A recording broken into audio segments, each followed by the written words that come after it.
ಎಲ್ರಿಗೂ ನಮಸ್ಕಾರ. ಇವತ್ತಿನ ಕಾರ್ಯಕ್ರಮದಲ್ಲಿ ನಿಮ್ಮ ಹತ್ರ 2 ಟಾಪಿಕ್ಸ್ ಬಗ್ಗೆ ನಾನು ಡಿಸ್ಕಸ್ ಮಾಡಕ್ಕೆ ಹೊರಟಿದ್ದೀನಿ. ಮೊದಲನೇ ಕಥೆಯಲ್ಲಿ ಈ ವೇಸ್ಟ್ ಮ್ಯಾನೇಜ್ಮೆಂಟ್ನ 7 ಹಂತಗಳು ಯಾವ್ದ್ಯಾವ್ದು ಅನ್ನೋದ್ರ ಬಗ್ಗೆ ಡಿಸ್ಕಸ್ ಮಾಡೋಣ. ಅದಾದ್ಮೇಲೆ ನೆಕ್ಸ್ಟ್ ಜನರೇಷನ್ ಫೈನಾನ್ಷಿಯಲ್ ಸಿಸ್ಟಮ್ ಹೇಗಿರುತ್ತೆ ಅನ್ನೋದ್ರ ಬಗ್ಗೆ ಮಾತಾಡೋಣ.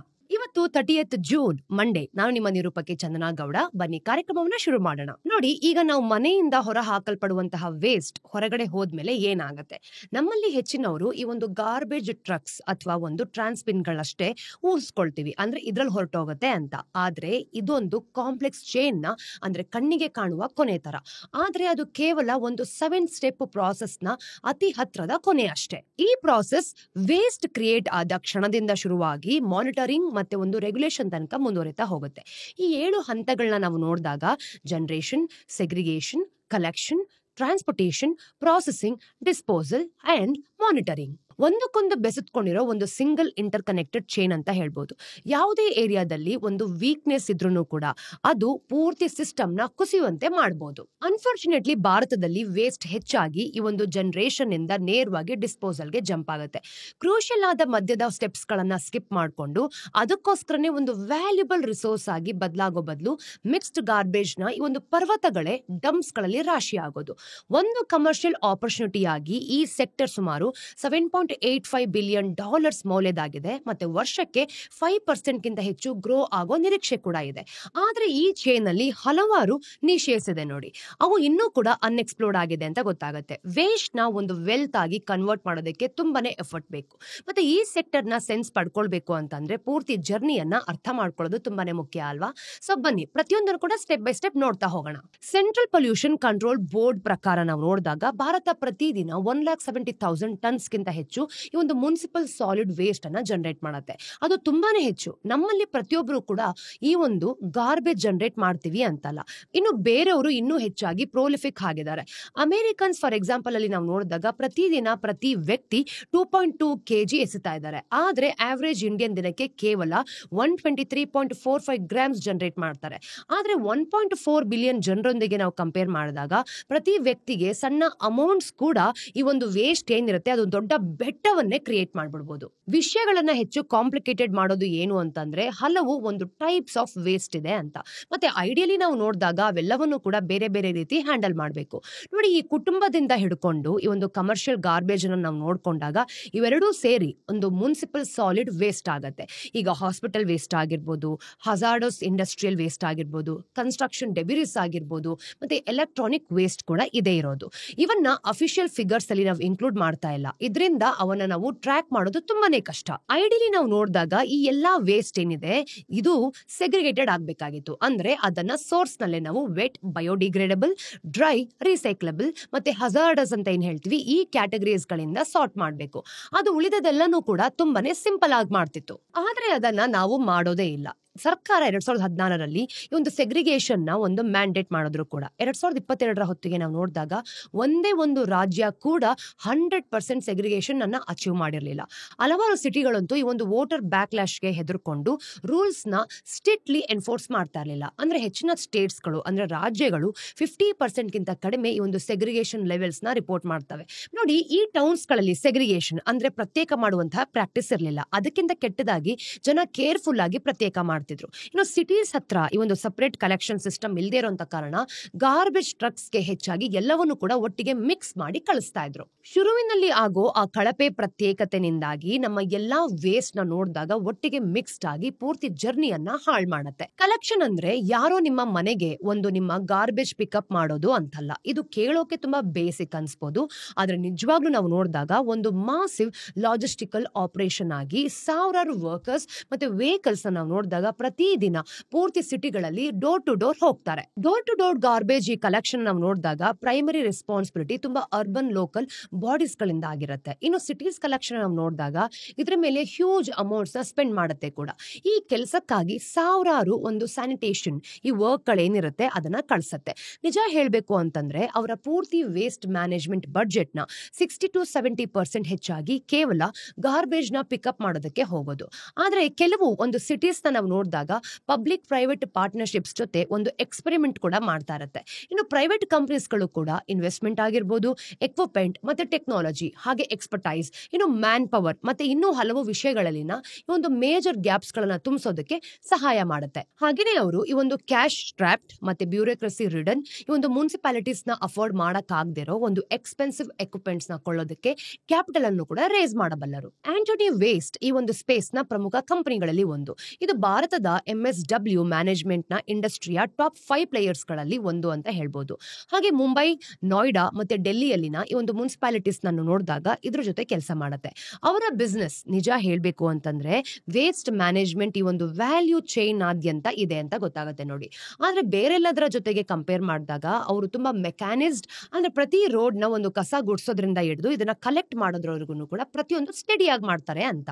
ಆದ್ರೆ ಈ ಸ್ಪೇಸ್ ನಲ್ಲಿ ಬೇರೆಯವರು ಕೂಡ ಇದ್ದಾರೆ ನೋಡಿ. ಚೆನ್ನೈಯ ವೇಸ್ಟ್ ಕಲೆಕ್ಷನ್ ಮತ್ತೆ ಟ್ರಾನ್ಸ್ಪೋರ್ಟೇಷನ್ ಸಿಸ್ಟಮ್ ನ ಹೆಚ್ಚಿನ ಭಾಗವನ್ನ ನಾವು ನೋಡಿದಾಗ ಈ ಒಂದು ರೀಸಸ್ಟೈನಬಿಲಿಟಿ ಲಿಮಿಟೆಡ್ ಹಿಂದೆ ನೋಡಿ, ಈ ಹಿಂದೆ ನಾವು ನೋಡಿದಾಗ ರಾಮ್ಕಿ ಎನ್ವಿರೋ ಇಂಜಿನಿಯರ್ಸ್ ನಡೆಸ್ತಾ ಇತ್ತು. ಅಂದ್ರೆ ಅದು ಸಿಟಿಯ 115.5 ಸ್ಕ್ವೇರ್ ಕಿಲೋಮೀಟರ್ಸ್ ನ 850 ಎಲೆಕ್ಟ್ರಿಕ್ ವೆಹಿಕಲ್ಸ್, 15 ಕಾಂಪ್ಯಾಕ್ಟರ್ಸ್ ಮತ್ತೆ 15 ಮೆಕ್ಯಾನಿಕಲ್ ಸ್ವೀಪರ್ಸ್ ಗಳಿಂದ ಕವರ್ ಮಾಡುತ್ತೆ.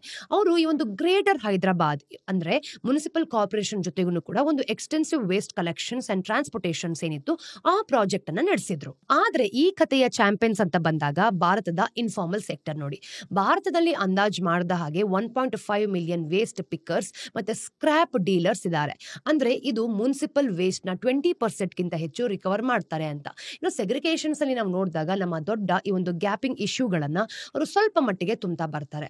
ಅವರು ನಮ್ಮ ಒಂದು ಗಾರ್ಬೇಜ್ ನ ಈ ಒಂದು ಪರ್ವತಗಳೇನಿದೆ, ಅಂದ್ರೆ ಈ ಒಂದು ಬೆಟ್ಟಗಳನ್ನ ಜಾಲಾಡ್ಕೊಂಡು ಪ್ಲಾಸ್ಟಿಕ್ ಬಾಟಲ್ಸ್, ನ್ಯೂಸ್ ಪೇಪರ್ಸ್ ಮತ್ತೆ ಮೆಟಲ್ ಸ್ಕ್ರಾಪ್ಸ್ ತರದ ಒಂದು ಮೆಟೀರಿಯಲ್ಸ್ ನ ಸಪರೇಟ್ ಮಾಡ್ತಾರೆ.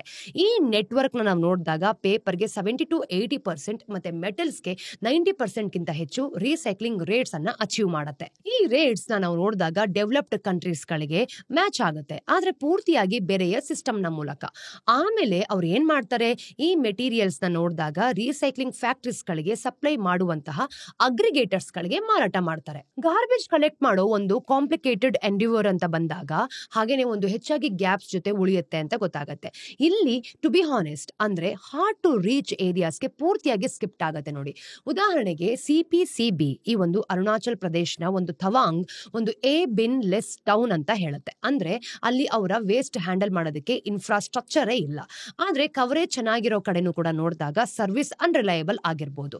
ಇನ್ನು ಬಿನ್ಸ್ ಓವರ್ಫ್ಲೋ ಆದ ಹಾಗೆ ಕಲೆಕ್ಷನ್ ಏನಾಗುತ್ತೆ, ರೆಗ್ಯುಲರ್ ಆಗಿ ಡಿಲೇ ಆಗುತ್ತೆ. ಹಾಗೇನೆ ಎಲ್ಲಾ ಒಂದು ಗಾರ್ಬೇಜ್ ಕಲೆಕ್ಟ್ ಆದ್ರೂ ಅದ್ರ ಹೆಚ್ಚಿನ ಒಂದು ಭಾಗ ಇನ್ನು ಕೈಯಿಂದಲೇ ಮಾಡ್ಬೇಕಾಗತ್ತೆ. ಇನ್ನು ವರ್ಕರ್ಸ್ ಏನ್ ಮಾಡ್ತಾರೆ, ಹೆವಿ ಬಿನ್ಸ್ ನ ಕಲೆಕ್ಟ್ ಮಾಡಿಕೊಂಡು ಮತ್ತೆ ಬ್ಯಾಗ್ಸ್ ನ ಟ್ರಕ್ ಗಳಿಗೆ ಎತ್ತುತ್ತಾರೆ. ಈ ಒಂದು ಸಿಸ್ಟಮ್ ಹೆಚ್ಚಾಗಿ ತಮ್ಮ ಮಿತಿಗೆ ತಳ್ಳಲ್ಪಟ್ಟಿರುತ್ತೆ. ಈಗ ಒಬ್ಬ ವರ್ಕರ್ಗೆ ಹುಷಾರಿಲ್ಲ ಅಂತ ಅನ್ಕೊಳ್ಳೋಣ, ಹಾಗೇನೆ ಅವ್ರಿಗೆ ಬ್ರೇಕ್ ಡೌನ್ ಸಹ ಆಗುತ್ತೆ. ಹಾಗೆ ಏನ್ ಮಾಡ್ತಾರೆ, ಹಲವು ಸಿಟಿಗಳಲ್ಲಿ ಸಾಕಷ್ಟು ವೆಹಿಕಲ್ಸ್ ಗಳಿರೋದಿಲ್ಲ ಅಥವಾ ಹಳೆಯ ಟ್ರಕ್ಸ್ ಗಳಿರುತ್ತೆ. ಅವು ಪದೇ ಪದೇ ಬ್ರೇಕ್ ಡೌನ್ ಆಗ್ತಾನೆ ಇರುತ್ತೆ. ಇಂಥ ಸಿಚುವೇಶನ್ ಏನಾಗುತ್ತೆ, ಈ ವೆಹಿಕಲ್ಸ್ ಗಳು ಕೇವಲ ಕಲೆಕ್ಷನ್ಸ್ ಗಳಿಗೆ ಅಷ್ಟೇ ಅಲ್ಲ, ನೆಕ್ಸ್ಟ್ ಸ್ಟೆಪ್ಗೂ ಬೇಕು ಅಲ್ವಾ. ಇಂಥ ಟೈಮಲ್ಲಿ ಎಲ್ಲೋ ಸ್ವಲ್ಪ ಅಲ್ಲೋಲ ಕಲ್ಲೋಲ ಆಗ್ಬೋದು. ವೇಸ್ಟ್ ಕಲೆಕ್ಟ್ ಆದ್ಮೇಲೆ ಅದು ಸಾಮಾನ್ಯವಾಗಿ ಪ್ರಾಸೆಸಿಂಗ್ ಪ್ಲಾಂಟ್ಸ್ ಮತ್ತೆ ರೀಸೈಕ್ಲಿಂಗ್ ಫೆಸಿಲಿಟೀಸ್ ಅಥವಾ ಲ್ಯಾಂಡ್ ಫಿಲ್ಸ್ ಗಳಿಗೆ ಹೋಗುತ್ತೆ. ಅದು ಅಲ್ಲಿಗೆ ಹೆಚ್ಚಾಗಿ ಹೇಗೆ ಹೋಗುತ್ತೆ, ಟ್ರಾನ್ಸ್ಪೋರ್ಟೇಷನ್ ಮೂಲಕ. ಇನ್ನು ಟ್ರಾನ್ಸ್ಪೋರ್ಟೇಷನ್ ನಾವು ನೋಡಿದಾಗ ಸಾಮಾನ್ಯವಾಗಿ ಮುನ್ಸಿಪಲ್ ಬಾಡೀಸ್ ಅಥವಾ ಅವರ ಒಂದು ವೇಸ್ಟ್ ಮ್ಯಾನೇಜ್ಮೆಂಟ್ ಕಾಂಟ್ರಾಕ್ಟರ್ಸ್ ಮ್ಯಾನೇಜ್ ಮಾಡ್ತಾರೆ. ಮುನ್ಸಿಪಲ್ ವೆಹಿಕಲ್ಸ್ ಫ್ಲೀಟ್ ಅಲ್ಲಿ ಸಾವಿರಾರು ಗಾರ್ಬೇಜ್ ಆಗಿರ್ಬೋದು, ಟ್ರಕ್ಸ್ ಆಗಿರ್ಬೋದು, ಕಾಂಪ್ಯಾಕ್ಟೆಡ್ ಟ್ರಕ್ಸ್ ಮತ್ತೆ ಓಪನ್ ಡಂಪ್ ಟ್ರಕ್ಸ್, ಹಾಗೆ ಟಿಪ್ಪರ್ ವ್ಯಾನ್ಸ್, ಹಾಗೆ ಸಣ್ಣ ಆಟೋಸ್ ಮತ್ತೆ ಹ್ಯಾಂಡ್ ಕ್ರಾಫ್ಟ್ ಸಹ ಇರುತ್ತೆ. ಆದ್ರೆ ಪ್ರೈವೇಟ್ ಸೆಕ್ಟರ್ಗೂ ಇಲ್ಲೊಂದು ರೋಲ್ ಇದೆ ನೋಡಿ. ಆಂಟೋನಿ ವೇಸ್ಟ್ ಹ್ಯಾಂಡ್ಲಿಂಗ್ ಮತ್ತೆ ರೀಸಸ್ಟೈನಬಿಲಿಟಿ ಲಿಮಿಟೆಡ್ ತರ ಒಂದು ಕಂಪನಿಗಳು ವೇಸ್ಟ್ ಟ್ರಾನ್ಸ್ಪೋರ್ಟ್ ಕೂಡ ಮಾಡ್ತವೆ. ಹೆಚ್ಚಾಗಿ ನಾವು ನೋಡಿದಾಗ ಅವು ಟ್ರಾನ್ಸ್ಫರ್ ಸ್ಟೇಷನ್ಸ್ ಏನಿರುತ್ತೆ ಅದನ್ನ ಆಪರೇಟ್ ಮಾಡ್ತಾರೆ. ಇವು ಇಂಟರ್ಮೀಡಿಯೇಟ್ ಫೆಸಿಲಿಟೀಸ್ ಗಳಲ್ಲಿ, ಅಂದ್ರೆ ಇಲ್ಲಿ ಸಣ್ಣ ಕಲೆಕ್ಷನ್ ವೆಹಿಕಲ್ಸ್ ಮತ್ತೆ ಒಂದು ಲೋಡ್ಸ್ ಡಂಪ್ ಮಾಡುತ್ತೆ ಅಂತ ಹೇಳ್ಬೋದು. ಆಮೇಲೆ ದೊಡ್ಡ ಟ್ರಕ್ಸ್ ಅದನ್ನ ದೂರದ ಟ್ರೀಟ್ಮೆಂಟ್ ಫೆಸಿಲಿಟೀಸ್ ಅಥವಾ ಒಂದು ಲ್ಯಾಂಡ್ ಫಿಲ್ಸ್ ಗಳಿಗೆ ತಗೊಂಡು ಹೋಗುತ್ತೆ. ಐಡಿಯಲಿ ಈ ಪಾಯಿಂಟ್ ಅಲ್ಲಿ ಆ ವೇಸ್ಟ್ ನ ಯೂಸ್ಫುಲ್ ಆದದೆಲ್ಲಾನು ಕೂಡ ನೋಡ್ಕೊಂಡಾಗ ಪ್ರಾಸೆಸ್ಡ್ ಮಾಡಬೇಕಾಗಿತ್ತು. ಅಂದ್ರೆ ಬೇರೆ ಬೇರೆ ಅರ್ಥಗಳು ಖಂಡಿತವಾಗ್ಲೂ ಇರಬಹುದು. ಇನ್ನು ವೆಟ್ ವೇಸ್ಟ್ ನ ಕಾಂಪೋಸ್ಟ್ ಪ್ಲಾಂಟ್ಸ್ ಗೆ ಹಾಕ್ಬಹುದು, ಅದನ್ನ ಫರ್ಟಿಲೈಸರ್ ಆಗಿ ಬದಲಾಯಿಸ್ತಾರೆ. ಇನ್ನು ರೀಸೈಕಬಲ್ ವೇಸ್ಟ್ ನ ನಾವು ನೋಡಿದಾಗ ಮಟೀರಿಯಲ್ ರಿಕವರಿ ಫೆಸಿಲಿಟೀಸ್ ಗೆ ಹೋಗ್ಬೇಕು. ಇವು ಜಾಯಿಂಟ್ ಸಾರ್ಟಿಂಗ್ ಸೆಂಟರ್ಸ್ ಅಲ್ಲಿ ಇಲ್ಲಿ ಮಿಕ್ಸ್ಡ್ ರೀಸೈಕಲಬಲ್ ಒಂದು ವೇಸ್ಟ್ ನ ಬೇರೆ ಬೇರೆ ಟೈಪ್ಸ್ ಆಫ್ ಮೆಟೀರಿಯಲ್ಸ್ ಆಗಿ ಸಪರೇಟ್ ಮಾಡಲಾಗುತ್ತೆ. ಆಗ ಅವನ್ನ ಎಫಿಷಿಯಂಟ್ಲಿ ರೀಸೈಕಲ್ಡ್ ಮಾಡಬಹುದು. ಈ ವೇಸ್ಟ್ ನಾವು ನೋಡಿದಾಗ ಜಾಗ ಅಂದ್ರೆ ವೇಸ್ಟ್ ಟು ಎನರ್ಜಿ ಪ್ಲಾಂಟ್ಸ್ ಗಳಿಗೂ ಸಹ ಹೋಗ್ಬೋದು. ಇವು ಎಲೆಕ್ಟ್ರಿಸಿಟಿ ಜನರೇಟ್ ಮಾಡೋದಕ್ಕೆ ಒಂದು ಗಾರ್ಬೇಜ್ ಬರ್ನ್ ಮಾಡುತ್ತೆ. ಭಾರತದಲ್ಲಿ ಸದ್ಯಕ್ಕೆ ನಾವು ನೋಡಿದಾಗ 11 ವೇಸ್ಟ್ ಟು ಎನರ್ಜಿ ಪ್ಲಾಂಟ್ಸ್ ಗಳಿದೆ ನೋಡಿ. ಇದು ಕೇವಲ MSW ಜೊತೆ ಡೀಲ್ ಮಾಡಿಕೊಂಡು ಸುಮಾರು 132 ಮೆಗಾವಾಟ್ ಆಫ್ ಎಲೆಕ್ಟ್ರಿಸಿಟಿನ ಜನರೇಟ್ ಮಾಡುತ್ತೆ. ಹಲವು ಸಿಟೀಸ್ ತಮ್ಮದೇ ಆದ ಒಂದು ಮುನ್ಸಿಪಲ್ ಕಾಂಪೋಸ್ಟ್ ನ ಪ್ಲಾಂಟ್ ಕೂಡ ನಡೆಸುತ್ತೆ. ಇನ್ನು ಇಂದೋರ್ ತನ್ನ ಎಲ್ಲಾ ಒಂದು ವೆಟ್ ವೇಸ್ಟ್ಗೂ ಕೂಡ ಏರೋಬಿಕ್ ಕಾಂಪೋಸ್ಟಿಂಗ್ ಯೂನಿಟ್ಸ್ ಆಪರೇಟ್ ಮಾಡುತ್ತೆ. ಇನ್ನು ಮುಂಬೈ ಹಲವು ಒಂದು ಕಾಂಪೋಸ್ಟಿಂಗ್ ಸೈಟ್ಸ್ ನಡೆಸ್ತಿದೆ. ಮತ್ತೆ ಚೆನ್ನೈ ಮಾರ್ಕೆಟ್ಸ್ ಅಲ್ಲಿ ಬಯೋಮೆಥಿನೇಷನ್ ಪ್ಲಾಂಟ್ಸ್ ನ ಆಪರೇಟ್ ಮಾಡುತ್ತೆ. ಓವರ್ ಆಲ್ ನಾವು ನೋಡಿದಾಗ ಭಾರತದ MSW ನ ಸುಮಾರು 50% ಪ್ರಾಸೆಸ್ಡ್ ಆಗುತ್ತೆ. ಕನಿಷ್ಠ ಸರ್ಕಾರ ಡೇಟಾ ಪ್ರಕಾರ ಮತ್ತೆ ಕಲೆಕ್ಟ್ ಆದ ಪ್ಲಾಸ್ಟಿಕ್ ವೇಸ್ಟ್ ನಾವು ನೋಡಿದಾಗ ಸುಮಾರು 60% ಏನಿದೆ ಅದು ರೀಸೈಕಲ್ಡ್ ಆಗುತ್ತೆ. ಸ್ಪೆಷಲೈಸ್ಡ್ ವೇಸ್ಟ್ ಗೆ ಸಿಸ್ಟಮ್ ಬೇರೆ ರೀತಿನೇ ಕೆಲಸ ಮಾಡುತ್ತೆ. ಇವೆಲ್ಲವೂ ಕೂಡ ತುಂಬಾ ಕಾಂಪ್ಲೆಕ್ಸ್ ಮತ್ತೆ ಹೆಚ್ಚಾಗಿ ಡೇಂಜರಸ್ ವಸ್ತುಗಳನ್ನ ಮತ್ತೆ ಅವುಗಳ ಜೊತೆ ಕೆಲಸ ಮಾಡೋದು ಒಂದು ಚಾಲೆಂಜಿಂಗ್ ಟಾಸ್ಕ್ ಅಂತ ಹೇಳ್ಬೋದು. ಇನ್ನು ಹಜಾರ್ಡೋಸ್ ವೇಸ್ಟ್ ನ ಮೂವ್ ಮಾಡೋದಕ್ಕೆ ಫಾರ್ ಎಕ್ಸಾಂಪಲ್ ಈಗ ಸ್ಟ್ರಿಕ್ಟ್ ರೂಲ್ಸ್ ನ ಫಾಲೋ ಮಾಡಲೇಬೇಕು. ಪ್ರತಿಯೊಂದು ಶಿಪ್ಮೆಂಟ್ ನಾವು ನೋಡಿದಾಗ ಅದು ಡಾಕ್ಯುಮೆಂಟೆಡ್ ಆಗಿರಬೇಕು. ಮತ್ತೆ ಒಂದು ಸ್ಪೆಷಲ್ ಹಜಾರ್ಡೋಸ್ ಮೆಟೀರಿಯಲ್ಸ್ ನ ಸೈನ್ ಇರುವಂತಹ ಟ್ರಕ್ ನ ಬಳಸಿಕೊಂಡು ಲೈಸೆನ್ಸ್ಡ್ ಟ್ರಾನ್ಸ್ಪೋರ್ಟರ್ಸ್ ಯಾರಿರ್ತಾರೆ ಅವರು ಅದನ್ನ ಕೊಂಡೊಯ್ಯಬೇಕು. ಈ ವೇಸ್ಟ್ ಪ್ರಾಕ್ಟೀಸ್ ಅಲ್ಲಿ ಎರಡು ಪೂರ್ತಿಯಾಗಿ ಬೇರೆ ದಾರಿಗಳನ್ನ ಫಾಲೋ ಮಾಡುತ್ತೆ. ಒಂದು ಇನ್ಫಾರ್ಮಲ್ ಸೆಕ್ಟರ್ ಇದೆ. ಅಲ್ಲಿ ಹಳೆ ಎಲೆಕ್ಟ್ರಾನಿಕ್ಸ್ ಹೆಚ್ಚಾಗಿ ಲೋಕಲ್ ಸ್ಕ್ರಾಪ್ ಡೀಲರ್ಸ್ ಅಥವಾ ಕಬಡ್ಡಿ ವಾಲಾಸ್ ಕೊಂಡ್ಕೊಳ್ತಾರೆ. ಹಾಗೇನೆ ಅವರು ಫೋನ್ಸ್ ಮತ್ತೆ ಕಂಪ್ಯೂಟರ್ಸ್ ಜೊತೆ ಒಂದು ಸಣ್ಣ ಅಮೌಂಟ್ಸ್ ಅನ್ನ ಪೇ ಮಾಡ್ತಾರೆ. ಈ ಮಧ್ಯೆ ಎಲೆಕ್ಟ್ರಾನಿಕ್ಸ್ ಕಂಪನಿಗಳು ತಾವೇ ತಮ್ಮ ಲೀಗಲ್ ರೆಸ್ಪಾನ್ಸಿಬಿಲಿಟೀಸ್ ನ ಮೀಟ್ ಮಾಡೋದಕ್ಕೆ ಆಥರೈಸ್ಡ್ ಈ ಒಂದು ರೀಸೈಕ್ಲಿಂಗ್ ಫೆಸಿಲಿಟೀಸ್ ಗಳಿಗೆ ಈ ವೇಸ್ಟ್ ಚಾನಲ್ ಮಾಡುವಂತಹ ಪ್ರೋಗ್ರಾಮ್ಸ್ ನ ನಡೆಸ್ತವೆ. ಇನ್ನು 2021 ಮತ್ತು 2022 ನಾವು ನೋಡಿದಾಗ ಜನರೇಟ್ ಆದ ಈ ಒಂದು ಟೋಟಲ್ ನ ಸುಮಾರು 1/3 ಭಾಗ ಫಾರ್ಮಲಿ ಪ್ರಾಸೆಸ್ಡ್ ಆಗಿತ್ತು. ಇದೇನು ಹೆಚ್ಚಲ್ಲ ಬಿಡಿ, ಆದ್ರೂ 2017 ಮತ್ತೆ 2018 10% ಗಿಂತ ಹೆಚ್ಚಿನ ಇಂಪ್ರೂವ್ಮೆಂಟ್ ಅಂತ ಹೇಳ್ಬೋದು. ಬಯೋಮೆಡಿಕಲ್ ವೇಸ್ಟ್ ಕಲೆಕ್ಷನ್ ನಾವು ನೋಡಿದಾಗ ಲೈಸೆನ್ಸ್ಡ್ ಏನಿದೆ ಇದು common biomedical waste treatment facility operators ನ ಹ್ಯಾಂಡಲ್ ಮಾಡ್ತಾರೆ. ಇನ್ನು ಹಾಸ್ಪಿಟಲ್ಸ್ ಈ ಒಂದು ಫರ್ಮ್ಸ್ ಜೊತೆ ಟೈಅಪ್ ಮಾಡ್ಕೊಳ್ತವೇನು ಕೂಡ. ಅವರು ಈ ಒಂದು ಸೆಗ್ರಿಗೇಟೆಡ್ ಅಂದ್ರೆ ಪ್ರತ್ಯೇಕ ಮಾಡಿರುವಂತಹ ಮೆಡಿಕಲ್ ವೇಸ್ಟ್ ಬಿನ್ಸ್ ನ ಕಲೆಕ್ಟ್ ಮಾಡೋದಕ್ಕೆ ಪ್ರತಿದಿನ ಡೆಡಿಕೇಟೆಡ್ ವ್ಯಾನ್ಸ್ ಅನ್ನ ಕಳಿಸ್ತಾರೆ. ಈ ಸಣ್ಣ ಒಂದು ನೀಶೆ ಒಂದೇ ಅಂದ್ರೆ 2024ರಲ್ಲಿ $2.32 ಬಿಲಿಯನ್ ಮೌಲ್ಯದಾಗಿತ್ತು. ಮತ್ತೆ ಪ್ರತಿ ವರ್ಷಕ್ಕೆ 7 to 8% ಗ್ರೋ ಆಗುವಂತಹ ಎಕ್ಸ್ಪೆಕ್ಟೇಷನ್ಸ್ ಕೂಡ ಇದೆ. ಸಹಜವಾಗಿ ನಾವು ನೋಡಿದಾಗ ಇಲ್ಲೂ ಕೂಡ ಪ್ರೈವೇಟ್ ಪ್ಲೇಯರ್ಸ್ ದೊಡ್ಡ ರೋಲ್ ಅನ್ನ ಪ್ಲೇ ಮಾಡ್ತಾರೆ ನೋಡಿ. ಆಂಥೋನಿ ಈ ಒಂದು ವೇಸ್ಟ್ ಏನಿದೆ ಇದು ಇಂಟಿಗ್ರೇಟೆಡ್ ವೇಸ್ಟ್ ಪ್ರಾಸೆಸಿಂಗ್ ಸರ್ವಿಸ್ ಅನ್ನ ಒದಗಿಸುತ್ತೆ. ಅವರ ಫೆಸಿಲಿಟೀಸ್ ಗಳನ್ನ ನಾವು ನೋಡಿದಾಗ ರೆಗ್ಯುಲರ್ ವೇಸ್ಟ್ ಇಂದ ಹಿಡಿದು ಕನ್ಸ್ಟ್ರಕ್ಷನ್ ಡೆಬ್ರೀಸ್ ಹಾಗೆ ಆರ್ಗ್ಯಾನಿಕ್ ವೇಸ್ಟ್ ತನಕ ಎಲ್ಲವನ್ನು ಕೂಡ ಹ್ಯಾಂಡಲ್ ಮಾಡ್ತಾರೆ. ಇನ್ನು ಮುಂಬೈನ ಅವರ ಒಂದು ಫ್ಲಾಗ್ಶಿಪ್ ಈ ಒಂದು ಕಂಜೂರ್ ಮಾರ್ಗ್ ನ ಸೈಟ್ ಅಲ್ಲಿ ನಾವು ನೋಡಿದಾಗ ಏಷ್ಯಾದ ಲಾರ್ಜೆಸ್ಟ್ ಇಂತಹ ಫೆಸಿಲಿಟೀಸ್ ಅನ್ನ ತಗೊಂಡಿತ್ತು. ಅದು 4000+ TPD ಈ ಒಂದು ಇಂಟಿಗ್ರೇಟೆಡ್ ಏನಿದೆ ಅಂದ್ರೆ ವೇಸ್ಟ್ ಪ್ರಾಸೆಸಿಂಗ್ ಪ್ಲಾಂಟ್ ಅನ್ನ ಆಪರೇಟ್ ಮಾಡುತ್ತೆ.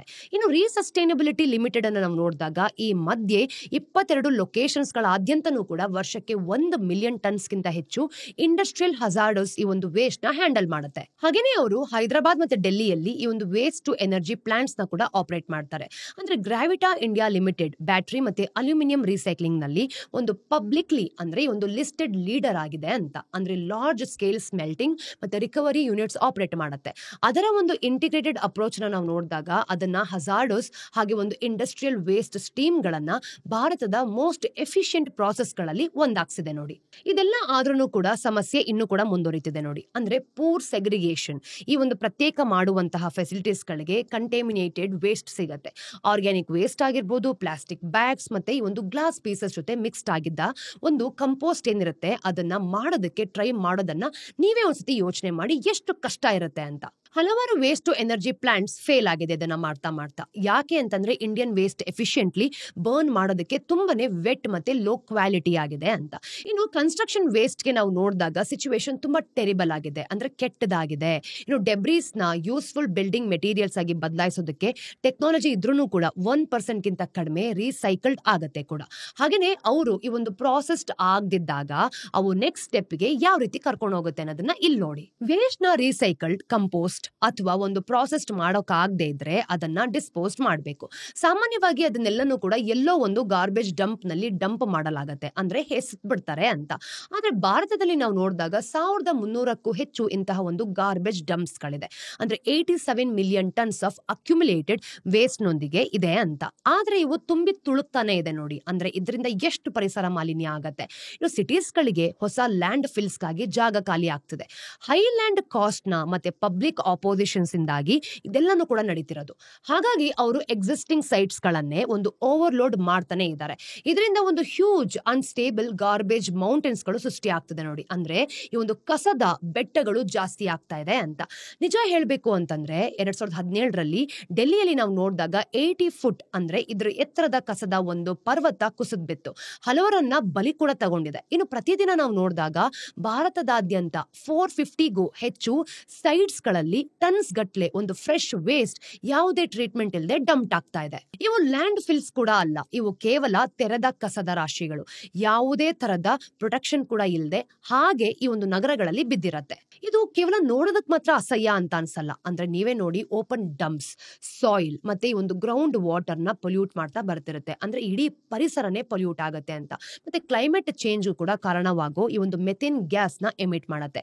ಕೆಲವೊಮ್ಮೆ ಅವುಗಳಿಗೆ ಬೆಂಕಿ ಹೊತ್ಕೊಳ್ಳುತ್ತೆ ಕೂಡ. ಇದರಿಂದ ಟಾಕ್ಸಿಕ್ ಸ್ಮೋಕ್ ಸೃಷ್ಟಿಯಾಗಿ ಸಿಟಿಗಳನ್ನೇ ಆವರಿಸ್ಕೊಳ್ಳುತ್ತೆ. ಇತ್ತೀಚೆಗೆ ನಾವು ಕೊಚ್ಚಿಯಲ್ಲಿ ನಾವು ನೋಡಿದಾಗ, ಫಾರ್ ಎಕ್ಸಾಂಪಲ್, ಈ ಒಂದು ಬ್ರಹ್ಮಪುರಂ ಅಂತ ಏನ್ ಹೇಳ್ತೀವಿ, ಈ ಡಂಪ್ಗೆ ಬೆಂಕಿ ಹತ್ಕೊಂಡು ಪೂರ್ತಿ ಸಿಟಿಯನ್ನ ಟಾಕ್ಸಿಕ್ ಸ್ಮೋಕ್ ನಲ್ಲಿ ಮುಚ್ಚಾಕ್ತು. ಹಾಗಂತ ಇವೆಲ್ಲವೂ ಕೂಡ ಹೋಪ್ಲೆಸ್ ಅಂತ ಏನಲ್ಲ. ಕೆಲವು ಸಿಟೀಸ್ ಈ ಒಂದು ಲೆಗಸಿ ಪ್ರಾಬ್ಲಮ್ ಏನಿದೆ ಅದನ್ನ ಅಡ್ರೆಸ್ ಮಾಡೋದಕ್ಕೆ ಸೀರಿಯಸ್ ಎಫರ್ಟ್ಸ್ ಅನ್ನ ಹಾಕ್ತಾ ಇದೆ. ಈಗ ಇಂದೋರ್ನೆ ನೋಡಿ, 1.5 million tons of old garbage ನ ಈ ಒಂದು ಬಯೋ ಮೈನಿಂಗ್ ಮಾಡ್ಕೊಂಡು ರೀಸೈಕ್ಲೇಬಲ್ ಈ ಒಂದು ಸಾರ್ಟ್ ಔಟ್ ಮಾಡಿ ಮತ್ತೆ ಉಳಿದದೆಲ್ಲ ಏನಿರುತ್ತೆ ಅದನ್ನ ಯೂಸಬಲ್ ಸಾಯಿಲ್ ಆಗಿ ಬದಲಾಯಿಸ್ತು. ತನ್ನ ಒಂದು ಲ್ಯಾಂಡ್ ಫಿಲ್ ನ ಫೇಮಸ್ಲಿ ಅಂದ್ರೆ ಎಲಿಮಿನೇಟ್ ಮಾಡ್ತು ಅಂತ. ಆ ಒಂದು ಲ್ಯಾಂಡ್ ಫಿಲ್ ಏನಿರುತ್ತೆ ಆ ಸೈಟ್ ಈಗ ಒಂದು ಗ್ರೀನ್ ಪಾರ್ಕ್ ಆಗಿದೆ. ಇನ್ನು ಆಂಟೋನಿ ವೇಸ್ಟ್ ತರದ ಕಂಪನಿಗಳನ್ನ ನಾವು ನೋಡಿದಾಗ ಸ್ಯಾನಿಟರಿ ಇಂಜಿನಿಯರ್ಡ್ ಈ ಒಂದು ಲ್ಯಾಂಡ್ ಫಿಲ್ಸ್ ಕೂಡ ಮ್ಯಾನೇಜ್ ಮಾಡ್ತಾ ಇದೆ ಅಂತ. ಮತ್ತೆ ಅಡ್ವಾನ್ಸ್ಡ್ ಗಾರ್ಬೇಜ್ ಕಂಪ್ಯಾಕ್ಷನ್ ಏನಿದೆ ಅದರ ಒಂದು ಟೆಕ್ನಾಲಜಿನ ಬಳಸ್ಕೊಂಡು ಗಾರ್ಬೇಜ್ ನ ಕಂಪ್ರೆಸ್ ಮಾಡಿ ಲ್ಯಾಂಡ್ ಫಿಲ್ಸ್ ಅಲ್ಲಿ ಅವು ಕಡಿಮೆ ಸ್ಪೇಸ್ ಅನ್ನ ತಗೊಳ್ಳೋ ಹಾಗೆ ಮಾಡುತ್ತೆ. ಅಷ್ಟೊಂದು ವೇಸ್ಟ್ ಈ ಒಂದು ಲ್ಯಾಂಡ್ ಫಿಲ್ಸ್ ಗೆ ನಾವು ನೋಡಿದಾಗ ಇದನ್ನ ಹೋಗೋದನ್ನು ಕೂಡ ತಡೆಯೋದು ಹೇಗೆ ಹೇಳಿ? ಸರಿ, ಈಗ ನೀವು ಸಾಧ್ಯವಾದಷ್ಟು ವೇಸ್ಟ್ ನ ಪ್ರಾಸೆಸ್ ಅಥವಾ ರೀಸೈಕ್ಲ್ ಮಾಡಬೇಕು ಅಲ್ವಾ? ಆಗ ಡಂಪ್ ಯಾರ್ಡ್ಸ್ ಏನಿರುತ್ತೆ ಅದಕ್ಕೆ ಕಡಿಮೆ ಹೋಗುತ್ತೆ. ಅದೊಂದು ಜರ್ನಿ ಬಿಡಿ. ಅಂದ್ರೆ ಆ ಚೈನ್ ನಾವು ನೋಡಿದಾಗ ಶುರುವಿನಲ್ಲೇ ಇದನ್ನೆಲ್ಲ ಪ್ರತಿಯೊಂದನ್ನು ಕೂಡ ಸ್ಟೆಪ್ ಬೈ ಸ್ಟೆಪ್ ನಾವು ಮಾಡ್ತಾ ಬರಬೇಕು. ಅಂದ್ರೆ ಭಾರತದಲ್ಲಿ ಅಂದ್ರೆ ನಮ್ಮ ಮನೆಯಲ್ಲೆಲ್ಲೂ ಕೂಡ ಸೆಗ್ರಿಗೇಷನ್ ಮಾಡೋದ್ರಿಂದ ಈ ಒಂದು ಸ್ಟೆಪ್ ಶುರುವಾಗುತ್ತೆ. ಇನ್ನು ಭಾರತದ ವೇಸ್ಟ್ ಮ್ಯಾನೇಜ್ಮೆಂಟ್ ಹೆಚ್ಚಾಗಿ ಕ್ರೂಷಿಯಲ್ ಆದ ಮಧ್ಯದ ಅಂದ್ರೆ ಸ್ಟೆಪ್ಸ್ ಗಳನ್ನ ಸ್ಕಿಪ್ ಮಾಡುತ್ತೆ ಅಂತ. ಪ್ರತಿ ಸಲ ಒಂದು ಸ್ಟೆಪ್ ಬೈಪಾಸ್ ಆದಾಗ ಪೂರ್ತಿ ಚೈನ್ ಬ್ರೇಕ್ ಡೌನ್ ಆಗುತ್ತೆ. ಆ ಒಂದು ಡಿಸ್ಫಂಕ್ಷನ್ ನಾವು ನೋಡಿದಾಗ ಈ ಒಂದು ಚೈನ್ ನ ಏನಿರುತ್ತೆ ಇದು ಕೊನೆವರೆಗೂ ಕೂಡ ಅಂದ್ರೆ ಈ ಗಾರ್ಬೇಜ್ ಡಂಪ್ಸ್ ಗಳ ತನಕ ಹರಡುತ್ತಾ ಹೋಗುತ್ತೆ. ಆದ್ರೆ ಇದಕ್ಕೆ ವಿರುದ್ಧವಾಗಿ ಚೈನ್ ನ ಪ್ರತಿಯೊಂದು ಸ್ಟೆಪ್ ನ ಫಾಲೋ ಮಾಡೋದ್ರಲ್ಲಿ ನಾವು ಎಷ್ಟು ಬೆಟರ್ ಆಗ್ತೇವೋ ಅಷ್ಟು ಕೂಡ ಪೂರ್ತಿ ಸಿಸ್ಟಮ್ ಸ್ಟ್ರಾಂಗ್ ಆಗ್ತಾ ಹೋಗುತ್ತೆ. ಇನ್ನು ಚೆನ್ನಾಗಿರುವಂತಹ ಒಂದು ಪ್ರತ್ಯೇಕತೆ ಈ ಕಲೆಕ್ಷನ್ ನ ಹೆಚ್ಚು ಎಫಿಷಿಯಂಟ್ ಮಾಡುತ್ತೆ. ಕ್ಲೀನ್ ಕಲೆಕ್ಷನ್ ಆಗಿರ್ಬೋದು, ಪ್ರಾಸೆಸಿಂಗ್ ಕ್ವಾಲಿಟಿನ ಇಂಪ್ರೂವ್ ಮಾಡುತ್ತೆ. ಇನ್ನು ಎಫೆಕ್ಟಿವ್ ಪ್ರಾಸೆಸಿಂಗ್ ಡಿಸ್ಪೋಸಬಲ್ ಬರ್ಡನ್ಸ್ ನ ಕಡಿಮೆ ಮಾಡುತ್ತೆ. ಹೀಗೆ ಭಾರತದ ಒಂದು ವೇಸ್ಟ್ ಕ್ರೈಸಿಸ್ ನ ಸಾಲ್ವ್ ಮಾಡೋದಕ್ಕೆ ಈ ಚೈನ್ ನ ಹಲವಾರು ಸ್ಟೆಪ್ಸ್ ಗಳನ್ನ ಫಿಕ್ಸ್ ಮಾಡಲೇಬೇಕು. ಅವುಗಳಲ್ಲಿ ಕೆಲವು ಕಮರ್ಷಿಯಲ್ ಆಪರ್ಚುನಿಟೀಸ್ ಗಳೇನಿರುತ್ತೆ ಅದಕ್ಕೂ ಸಹ ದಾರಿನ ಮಾಡ್ಕೊಡುತ್ತೆ. ಇನ್ನು ಪ್ರೈವೇಟ್ ಪ್ಲೇಯರ್ಸ್ ಒಳಗಡೆ ಬರೋದ್ರಿಂದ ಅವು ತುಂಬಾ ಪ್ರೋಗ್ರೆಸ್ ಮಾಡೋದಕ್ಕೆ ಸಹಾಯ ಮಾಡುತ್ತೆ ನೋಡಿ. ಆದ್ರೆ ನಾವು ಇನ್ನೂ ಕೂಡ ಉತ್ತಮವಾಗಿ ಮಾಡ್ಕೊಳ್ಬಹುದು. ಸಸ್ಟೈನಬಿಲಿಟಿ ಮತ್ತೆ ಗ್ರೋತ್ ಹೆಚ್ಚಾಗಿ ಒಂದಕ್ಕೊಂದು ವಿರುದ್ಧವಾಗಿರೋ ಈ ಪ್ರಪಂಚದಲ್ಲಿ ಇದೊಂದು $1 ಬಿಲಿಯನ್ ಇಂಡಸ್ಟ್ರಿ. ಇದರ ಒಂದು ಸೈಡ್ ಎಫೆಕ್ಟ್ ನಾವು ನೋಡಿದಾಗ ಅಂದ್ರೆ ನಾವು ಬದುಕಿದೀವಿ, ಉಸಿರಾಡ್ತಿದೀವಿ ಮತ್ತೆ ಹೆಲ್ದಿ ಎನ್ವೈರನ್ಮೆಂಟ್ ನಮ್ಮ ಸುತ್ತಮುತ್ತ ಇದೆ ಅನ್ನೋದು ಇಲ್ಲಿಂದ ಗೊತ್ತಾಗತ್ತೆ. ಈಗ ಮುಂದಿನ ಸ್ಟೋರಿಯಲ್ಲಿ ನಮ್ಮ ನೆಕ್ಸ್ಟ್ ಜನರೇಷನ್ ಫೈನಾನ್ಷಿಯಲ್ ಸಿಸ್ಟಮ್ ಯಾವ ರೀತಿ ಇರುತ್ತೆ ಅನ್ನೋದ್ರ ಬಗ್ಗೆ ತಿಳ್ಕೊಳ್ಳೋಣ. ತುಂಬಾ ಜನರಿಗೆ ಗೊತ್ತೇ ಇಲ್ದಿರೋ ಹಾಗೆ ಒಂದು ಇನ್ಸ್ಟಿಟ್ಯೂಷನ್ ಇದೆ. ಆದ್ರೆ ಅದು ಪ್ರತಿ ವರ್ಷ ಬಿಡುಗಡೆ ಮಾಡೋ ರಿಪೋರ್ಟ್ಸ್ ಅನ್ನ ಫೈನಾನ್ಷಿಯಲ್ ವರ್ಲ್ಡ್ ಒಂದು ಧರ್ಮ ಗ್ರಂಥದಂತೆ ಟ್ರೀಟ್ ಮಾಡುತ್ತೆ. ಆ ಇನ್ಸ್ಟಿಟ್ಯೂಷನ್ ಅಂತ ಅಂದ್ರೆ ಬ್ಯಾಂಕ್ ಫಾರ್ ಇಂಟರ್ನ್ಯಾಷನಲ್ ಸೆಟಲ್ಮೆಂಟ್ಸ್ ಅಂತ ಹೇಳ್ತೀವಿ ಅಥವಾ BIS. ಹಲವರು ಇದನ್ನ ಸೆಂಟ್ರಲ್ ಬ್ಯಾಂಕ್ಸ್ ಗಳ ಒಂದು ಸೆಂಟ್ರಲ್ ಬ್ಯಾಂಕ್ ಅಂತ ಕರೀತಾರೆ. ಇದು ಫೆಡರಲ್ ರಿಸರ್ವ್ ಅಥವಾ ಯುರೋಪಿಯನ್ ಸೆಂಟ್ರಲ್ ಬ್ಯಾಂಕ್ ತರ ಹೆಡ್ಲೈನ್ಸ್ ಮಾಡೋದಿಲ್ಲ. ಆದ್ರೆ ಅದು ಮಾತಾಡಿದಾಗ ಸೆಂಟ್ರಲ್ ಬ್ಯಾಂಕರ್ಸ್ ಇಂದ ಹಿಡಿದು ಫೈನಾನ್ಸ್ ಮಿನಿಸ್ಟರ್ಸ್ ತನಕ ಎಲ್ಲರೂ ಕೂಡ ಗಮನ ಇಟ್ಟು ಕೇಳ್ತಾರೆ. ನೋಡಿ, BIS ಈ ಒಂದು ಮಾನಿಟರಿ ಥಿಯರಿಯನ್ನ ಹಣಕಾಸು ವ್ಯವಸ್ಥೆ ಒಳರಚನೆ ಅಂತ ಏನ್ ಹೇಳ್ತೀವಿ ಅದ್ರ ಜೊತೆ ಜೋಡಿಸುತ್ತೆ. ಈ ಒಂದು ಮಾನಿಟರಿ ಸಿಸ್ಟಮ್ ಹೇಗೆ ಕೆಲಸ ಮಾಡಬೇಕು ಮತ್ತೆ ಏನನ್ನ ಫಿಕ್ಸ್ ಮಾಡಬೇಕು ಅಂತ ಇದು ವಿವರಿಸುತ್ತೆ. ನೋಡಿ, ಇವರು ಈ ವರ್ಷದ ರಿಪೋರ್ಟ್ ಇನ್ನೂ ಹೊರ ತಗೊಂಡ್ ಕೊಟ್ಟಿಲ್ಲ. ಆದ್ರೆ ಒಂದು ಚಾಪ್ಟರ್ ನ ಮೊದಲೇ ರಿಲೀಸ್ ಮಾಡಿದ್ದಾರೆ. ಆ ಚಾಪ್ಟರ್ ನಾವು ನೋಡಿದಾಗ ನೆಕ್ಸ್ಟ್ ಜನರೇಷನ್ ಆಫ್ ಮನಿ ಅಂದ್ರೆ ದುಡ್ಡು ಹೇಗಿರ್ಬೋದು ಅನ್ನೋದ್ರ ಬಗ್ಗೆ ಒಂದು ವಿಸ್ತಾರವಾದ ದೃಷ್ಟಿಕೋನ. ನೋಡಿ, ಈ ಒಂದು BIS ರಿಲೀಸ್ ಮಾಡಿರೋ ಈ ಒಂದು ವಿಸ್ತಾರವಾದ ರಿಪೋರ್ಟ್ ನ ನಾವು ನೋಡಿದಾಗ ಒಂದೇ ಮಾತಿನಲ್ಲಿ ಹೇಳ್ಬೇಕು ಅಂತಂದ್ರೆ ಅದು ಟೋಕನೈಸೇಷನ್. ಪ್ರಶ್ನೆಯಲ್ಲಿರೋ ಒಂದು ಚಾಪ್ಟರ್ ನ ಹೆಸರು ಅಂತ ಗೊತ್ತಾಗುತ್ತೆ, the next generation monetary and financial system. ಅದರ ಒಂದು ಆರ್ಗ್ಯುಮೆಂಟ್ ಸಿಂಪಲ್ ಆದ್ರೂ ಕೂಡ ತುಂಬಾ ರ್ಯಾಡಿಕಲ್ ಆಗಿದೆ. ನಾವು ಹಣ ಮತ್ತೆ ಅದಕ್ಕೆ ಸಂಬಂಧಪಟ್ಟ ಎಲ್ಲವನ್ನು ಕೂಡ ಒಂದು ಹೊಸ ತರದ ಡಿಜಿಟಲ್ ಇನ್ಫ್ರಾಸ್ಟ್ರಕ್ಚರ್ ನ ಬಳಸ್ಕೊಂಡು ಮೊದಲಿಂದ ರೀಬಿಲ್ಡ್ ಮಾಡಬಹುದಾದ ಎರಾಗೆ ಕಾಲಿಡ್ತಾ ಇದೀವಿ. ಇದು ನಾವು ಇವತ್ತು ಹೊಂದಿರೋದಕ್ಕಿಂತ ತುಂಬಾನೇ ಪವರ್ಫುಲ್ ಮತ್ತೆ ಫ್ಲೆಕ್ಸಿಬಲ್ ಆಗಿರುತ್ತೆ. ನೋಡಿ, ಆ ಆರ್ಕಿಟೆಕ್ಚರ್ ನಾವು ನೋಡಿದಾಗ ಟೋಕನೈಸೇಷನ್ ಆಗ್ತಾ ಇದೆ ಅಂತ. ಇದು ಒಂದು ಐಡಿಯಾ ಕ್ರಿಪ್ಟೋ ಕರೆನ್ಸಿಸ್ ಹಿಂದೆನೂ ಕೂಡ ಇದೆ. ಅಂದ್ರೆ ಈ ಒಂದು BIS ಫೋಕಸ್ ಮಾಡ್ತಿರೋದು ಅದ್ರ ಮೇಲಲ್ಲ, ಅವರು ಒಂದು ಟೋಕನೈಸೇಷನ್ ನ ಒಂದು ಮನಿ ಮತ್ತೆ ಅಸೆಟ್ಸ್ ನ ಡಿಜಿಟಲಿ ನೇಟಿವ್ ಮತ್ತೆ ಪ್ರೋಗ್ರಾಮಬಲ್ ಮಾಡುವಂತಹ ದಾರಿಗಾಗಿ ನೋಡ್ತಿದ್ದಾರೆ. ಇದು ಒಂದು ಸೇಫರ್ ಆಗಿರುತ್ತೆ ಮತ್ತೆ ತುಂಬಾ ಫಾಸ್ಟ್ ಆಗಿರುತ್ತೆ, ಸ್ಮಾರ್ಟರ್ ಆಗಿರುತ್ತೆ, ಹಾಗೆ ಫೈನಾನ್ಷಿಯಲ್ ಸಿಸ್ಟಮ್ಸ್ ಕ್ರಿಯೇಟ್ ಸಹ ಮಾಡ್ಕೊಳ್ಬಹುದು. ಈ ಸಿಸ್ಟಮ್ ಇನ್ನು ಸೆಂಟ್ರಲ್ ಬ್ಯಾಂಕ್ಸ್ ಗಳ ಸುತ್ತಲೇ ಇರುತ್ತೆ ಕೂಡ, ಆದ್ರೆ ಡಿಜಿಟಲ್ ಏಜ್ ಗೆ ಸರಿ ಹೊಂದೋ ಒಂದು ಸ್ಪೀಡ್ ಮತ್ತೆ ಸ್ಕೇಲ್ ನಲ್ಲೂ ಕೂಡ ಕೆಲಸ ಮಾಡುತ್ತೆ. ಇನ್ನು ಒಂದು ಹೆಲ್ದಿ ಮಾನಿಟರಿ ಸಿಸ್ಟಮ್ಗೆ 3 ಟೆಸ್ಟ್ ಗಳು ಖಂಡಿತವಾಗ್ಲೂ ಇರುತ್ತೆ. BIS ಪ್ರಕಾರ ನಾವು ನೋಡಿದಾಗ ಯಾವುದೇ ಮಾನಿಟರಿ ಸಿಸ್ಟಮ್ಸ್ ಕೆಲಸ ಮಾಡಬೇಕಾದ್ರೆ ಅದು ಕಾಯಿನ್ಸ್, ಪೇಪರ್ ಮನಿ ಅಥವಾ ಡಿಜಿಟಲ್ ಟೋಕನ್ಸ್ ಯಾವುದೇ ಇರಲಿ, ಅದು 3 ಬೇಸಿಕ್ ಟೆಸ್ಟ್ ನ ಪಾಸ್ ಮಾಡಬೇಕು.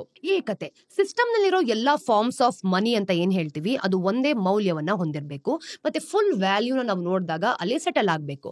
ಮತ್ತೆ ನನ್ನ ಬ್ಯಾಂಕ್ ನಲ್ಲಿ ಏನಾದ್ರೂ ₹100 ಇದ್ರೆ ನೀವು ಬೇರೆ ಬ್ಯಾಂಕ್ ನಲ್ಲಿ ₹100 ಇಟ್ಕೊಂಡಿರ್ತೀರಾ ಅಂತ ಅನ್ಕೊಳ್ಳಿ, ಎರಡೂ ವ್ಯಾಲ್ಯೂ ಅಲ್ಲಿ ಐಡೆಂಟಿಕಲ್ ಆಗಿರ್ಬೇಕು. ಇದು ಸಿಸ್ಟಮ್ ನ ಸ್ಟೇಬಲ್ ಮತ್ತೆ ತುಂಬಾ ಫೇರ್ ಆಗಿ ಇಡತ್ತೆ. ಸ್ಥಿತಿಸ್ಥಾಪಕತ್ವ, ನೋಡಿ ಸಿಸ್ಟಮ್ ನಲ್ಲಿರೋ ಒಂದು ಮನಿಯ ಅಮೌಂಟ್ ಫ್ಲೆಕ್ಸಿಬಲ್ ಆಗಿರ್ಬೇಕು. ನೋಡಿ, ಈಗ ಏನಾದ್ರೂ ಲಾರ್ಜ್ ಪೇಮೆಂಟ್ಸ್ ಇರುತ್ತೆ ಅಥವಾ ಸ್ಟ್ರೆಸ್ ಟೈಮ್ ಅಲ್ಲಿ ಡ್ಯೂ ಆಗುತ್ತೆ ಅಂತ ಅನ್ಕೊಳ್ಳೋಣ, ಆಗ ಇದು ಸಿಸ್ಟಮ್ ನಲ್ಲಿ ಸಾಕಷ್ಟು ಲಿಕ್ವಿಡಿಟಿ ಇಲ್ಲ ಅನ್ನೋ ಒಂದು ಕಾರಣಕ್ಕೆ ಪೇಮೆಂಟ್ಸ್ ನ ಸ್ಟಕ್ ಆಗೋ ಅಥವಾ ಡಿಲೇಡ್ ಆಗೋ ಒಂದು ಸಿಚುವೇಶನ್ಸ್ ನ ಅವಾಯ್ಡ್ ಮಾಡುತ್ತೆ. ಫಾರ್ ಎಕ್ಸಾಂಪಲ್, ಫೈನಾನ್ಷಿಯಲ್ ಕ್ರೈಸಿಸ್ ಅಥವಾ ಪ್ಯಾಂಡಮಿಕ್ ಸಮಯದಲ್ಲಿ ಸೆಂಟ್ರಲ್ ಬ್ಯಾಂಕ್ ಲೆಂಡಿಂಗ್ ಅಥವಾ ಪೇಮೆಂಟ್ಸ್ ಏನಿರುತ್ತೋ ಅದನ್ನ ಫ್ರೀಸ್ ಆಗೋದನ್ನ ತಡೆಯೋದಕ್ಕೆ ಸಿಸ್ಟಮ್ಗೆ ಬೇಗನೆ ಹೆಚ್ಚು ಒಂದು ಮನಿನ ಪಂಪ್ ಮಾಡೋ ಹಾಗೆ ಇರಬೇಕು. ಒಂದು ರಿಜಿಡ್ ಸಿಸ್ಟಮ್ ಇಂತಹ ಕ್ಷಣಗಳು ಏನಿರುತ್ತೆ ಅದನ್ನ ಪ್ರೆಷರ್ ನಲ್ಲಿ ಕುಸಿದು ಬೀಳೋ ಹಾಗೆ ಮಾಡುತ್ತೆ. ಪ್ರಾಮಾಣಿಕತೆ, ಸಿಸ್ಟಮ್ ಆಗಿರ್ಬೋದು ಫ್ರಾಡ್, ಮನಿ ಲಾಂಡ್ರಿಂಗ್ ಮತ್ತೆ ಬೇರೆ ಶೇಡಿ ಬಿಹೇವಿಯರ್ ನಿಂದ ಸೇಫ್ ಆಗಿರ್ಬೇಕು. ಅಂದ್ರೆ ನಂಬಿಕೆ ತುಂಬಾ ಮುಖ್ಯ. ಸಿಸ್ಟಮ್ ನ ಮನಿ ನಿರಂತರವಾಗಿ ಈ ಒಂದು ಇಲ್ಲೀಗಲ್ ಸ್ಟಫ್ಸ್ ಗೆ ಬಳಕೆಯಾಗ್ತಿದ್ರೆ, ಅದು ಹೆಚ್ಚಾಗಿ ಕ್ರಿಮಿನಲ್ಸ್ ಬಳಸ್ತಿದ್ರೆ ಅಥವಾ ಏನಾದ್ರೂ ಕೂಡ ತಪ್ಪಾದಾಗ ಟ್ರ್ಯಾಕ್ ಮಾಡೋಕ್ಕಾಗದಿದ್ರೆ ಜನ ಸಿಸ್ಟಮ್ ಮೇಲಿನ ನಂಬಿಕೆ ಕಳ್ಕೊಳ್ತಾರೆ ಅಲ್ವಾ. ಇನ್ನು ಜನರ ನಂಬಿಕೆ ಇಲ್ಲ ಅಂತಂದ್ರೆ ಇದು ಮನಿ ಸಿಸ್ಟಮ್ ಆಗಿ ಕೆಲಸ ಮಾಡೋದನ್ನೇ ನಿಲ್ಲಿಸ್ಬಿಡತ್ತೆ. ಇವತ್ತಿನ ಸೆಂಟ್ರಲ್ ಬ್ಯಾಂಕ್ ಲೆಡ್ ಸಿಸ್ಟಮ್ಸ್ ಅನ್ನ ನೋಡಿದಾಗ ಸಾಮಾನ್ಯವಾಗಿ ಈ 3 ಟೆಸ್ಟ್ ಏನಿರುತ್ತೆ ಅದನ್ನ ಪಾಸ್ ಮಾಡುತ್ತೆ. ಅವು ಅಸಮರ್ಪಕ ಅಥವಾ ಒಂದು ಸ್ಲೋ ಇರಬಹುದು, ಆದ್ರೆ ಅವು ಕೆಲಸ ಮಾಡ್ತಾನೆ ಇರುತ್ತೆ. ಇವನ್ನ ರಿಪ್ಲೇಸ್ ಮಾಡೋದು ಯಾವುದೇ ಒಂದು ಫ್ಯೂಚರ್ ಸಿಸ್ಟಮ್ ಕೇವಲ ಈ ಟೆಸ್ಟ್ ನ ಪಾಸ್ ಮಾಡೋದಷ್ಟೇ ಅಲ್ಲ, ಅವುಗಳ ಮೇಲೆ ಇಂಪ್ರೂವ್ ಸಹ ಮಾಡ್ಕೊಳ್ಬೇಕು. ಇನ್ನು ಸ್ಟೇಬಲ್ ಕಾಯಿನ್ಸ್ ಅಂತ ಏನ್ ಹೇಳ್ತೀವಿ, ಈ ಟೆಸ್ಟ್ ನ ಯಾಕೆ ಪಾಸ್ ಮಾಡೋದಿಲ್ಲ? ಈ ಪಾಯಿಂಟ್ ಅಲ್ಲಿ ನಾವು ನೋಡಿದಾಗ BIS ತನ್ನ ಒಂದು ಗಮನವನ್ನ ಸ್ಟೇಬಲ್ ಕಾಯಿನ್ಸ್ ಕಡೆಗೆ ತಿರುಗಿಸುತ್ತೆ. ನೋಡಿ, USDC ಅಥವಾ ಒಂದು ಥೆಥರ್ ತರದ ಈ ಒಂದು ಪ್ರೈವೇಟ್ ಡಿಜಿಟಲ್ ಟೋಕನ್ಸ್ ನಾವು ನೋಡಿದಾಗ ಇವು ರಿಯಲ್ ವರ್ಲ್ಡ್ ಮನಿ ಅಥವಾ ಅಸೆಟ್ಸ್ ಗಳಿಂದ ತುಂಬಾ ಹಿಂದೆ ಇದೆ ಅಂತ ಹೇಳ್ಕೊಂಡಿದೆ. ಅಂದ್ರೆ ಸ್ಟೇಬಲ್ ವ್ಯಾಲ್ಯೂ ಮೇಂಟೈನ್ ಮಾಡ್ತೀವಿ ಅಂತ ಅವರು ಕ್ಲೈಮ್ ಮಾಡಿರೋದು. ನೋಡಿ, ಸ್ಟೇಬಲ್ ಕಾಯಿನ್ಸ್ ನ ಡಿಜಿಟಲ್ ಸಾಲ ಪತ್ರಗಳು ಅಂತ ಅಂದ್ಕೊಳ್ಳಿ. ಪ್ರತಿಯೊಂದು ಸ್ಟೇಬಲ್ ಕಾಯಿನ್ ಟೋಕನ್ ನಾವು ನೋಡಿದಾಗ ನೀವು ಅದನ್ನ ಒಂದು specific amount of real world ಮನಿಗೆ, ಸಾಮಾನ್ಯವಾಗಿ $1ಗೆ ರಿಡೀಮ್ ಮಾಡ್ಕೊಳ್ಬಹುದು ಅಂತ ಪ್ರಾಮಿಸ್ ಮಾಡುತ್ತೆ. ನಿಮ್ ಹತ್ರ ಒಂದು USDC ಇದ್ರೆ ನೀವು ಅದಕ್ಕೆ ಒಂದು $1 ನ ಯಾವುದೇ ಸಮಯದಲ್ಲಿ ಪಡಿಬೇಕು ಅಂತ ಅನ್ಕೊಳ್ತೀರಿ.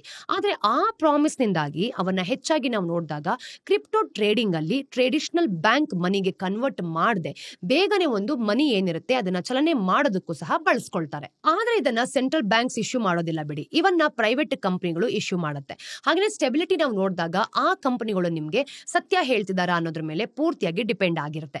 ಅಂದ್ರೆ ಅವು ನಿಜವಾಗ್ಲೂ ಕೂಡ ಆ ಅಸೆಟ್ಸ್ ನ ಹೋಲ್ಡ್ ಮಾಡ್ತಿದಾರಾ ಅಥವಾ ಕೇಳಿದಾಗ ನಿಮ್ಮ ದುಡ್ಡು ಏನಿರುತ್ತೆ ಅದನ್ನ ವಾಪಸ್ ಕೊಡಬಲ್ಲಾರ ಅನ್ನೋದು ಕೂಡ ಇಲ್ಲಿ ಡಿಪೆಂಡ್ ಆಗಿರೋದು. ಇನ್ನು ಸ್ಟೇಬಲ್ ಕಾಯಿನ್ಸ್ ನಾವು ನೋಡಿದಾಗ ಒಂದು ವಿಯಬಲ್ ಪೇಮೆಂಟ್ ಸೊಲ್ಯೂಷನ್ ಅಂತ ಅನ್ಸ್ಬೋದು. ಅಂದ್ರೆ ಈ ಒಂದು ಕ್ರಿಪ್ಟೋ ಕರೆನ್ಸಿಸ್ ನ ಬೆನಿಫಿಟ್ಸ್ ಇರೋ ಆದ್ರೆ ವಾಲಟಿಲಿಟಿ ಇಲ್ಲದ ಒಂದು ದುಡ್ಡು ಅಂತ. ಆದ್ರೆ BIS ಈ ಒಂದು ಐಡಿಯಾ ಏನಿದೆ ಅದನ್ನ ಪೂರ್ತಿಯಾಗಿ ನಿಲ್ಸತ್ತೆ. ಅವ್ರ ಪ್ರಕಾರ ಈ ಒಂದು ಸ್ಟೇಬಲ್ ಕಾಯಿನ್ಸ್ 3 ಟೆಸ್ಟ್ ಅನ್ನ ಫೇಲ್ ಮಾಡ್ಕೊಳ್ತಾ ಬರುತ್ತೆ ಅಂತ.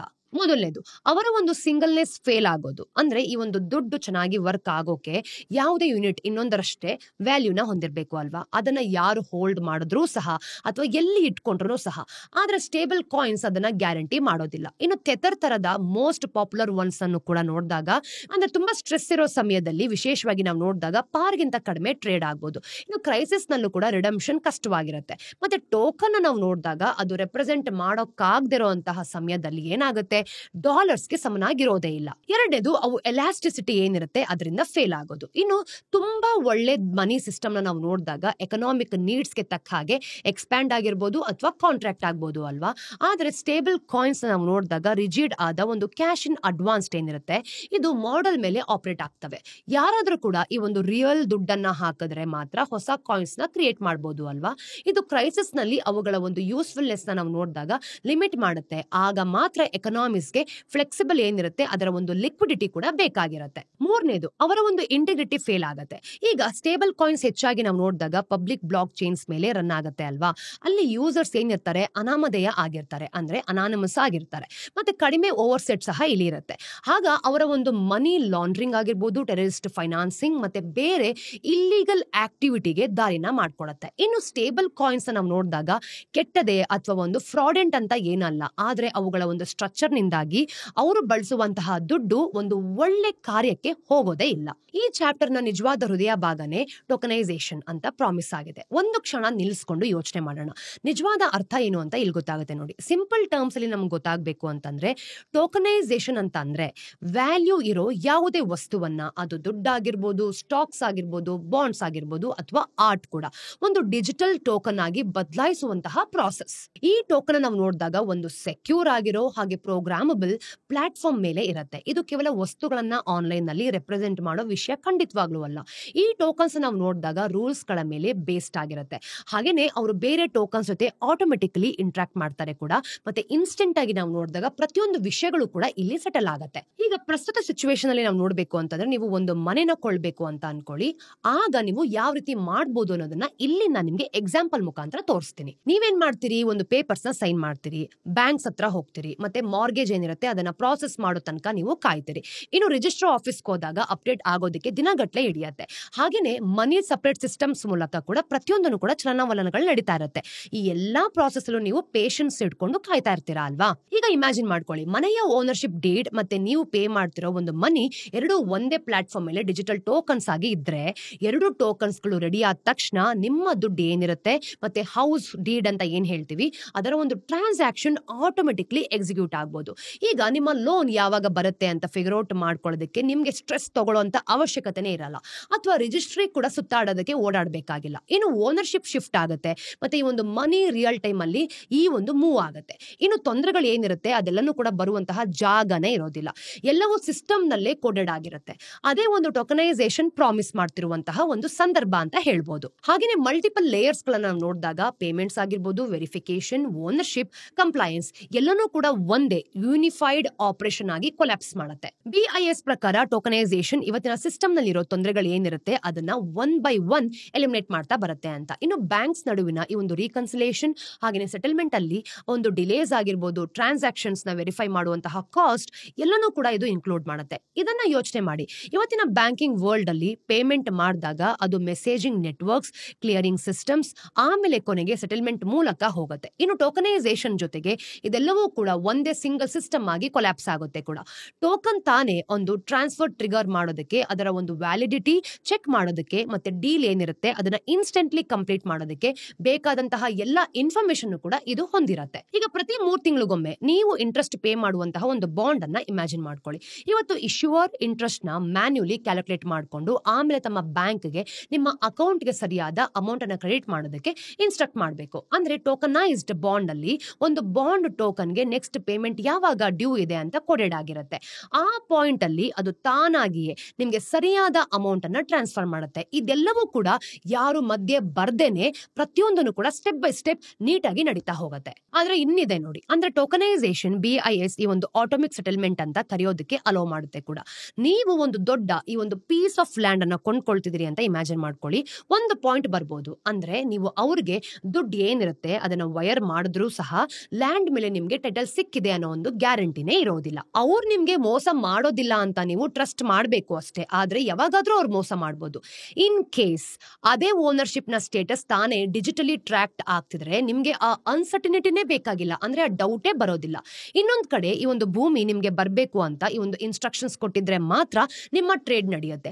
ಎರಡೂ ಕಡೆಯವರು ಹಿಂದೆ ಸರಿಯೋ ಹಾಗೆ ಇಲ್ಲ, ಅಂದ್ರೆ ಕೋಡ್ ತಾನೇ ತನ್ನ ಒಂದು ಕನ್ಫರ್ಮೇಶನ್ ಏನಿರುತ್ತೆ ಅದನ್ನ ಸ್ಟೆಪ್ ಬೈ ಸ್ಟೆಪ್ ತಿಳಿಸ್ತಾ ಹೋಗುತ್ತೆ. ಹಾಗಂತ ಈ ಸಿಸ್ಟಮ್ ಕೆಲಸ ಮಾಡೋ ವಿಶಾಲವಾದ ಚೌಕಟ್ಟನ್ನ ನಾವು ನೋಡಿದಾಗ ನಮ್ದಕ್ಕಿಂತ ತುಂಬಾನೇ ಭಿನ್ನವಾಗಿಲ್ಲ.